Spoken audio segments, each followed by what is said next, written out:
Open Chrome and type download Python. Click on this.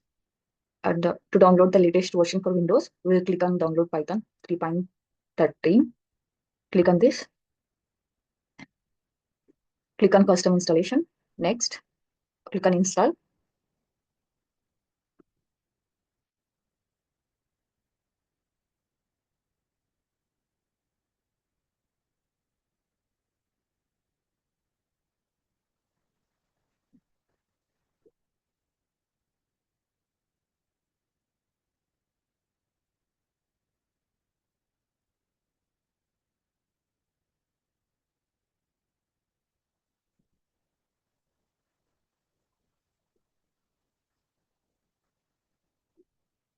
Now Python is successfully installed.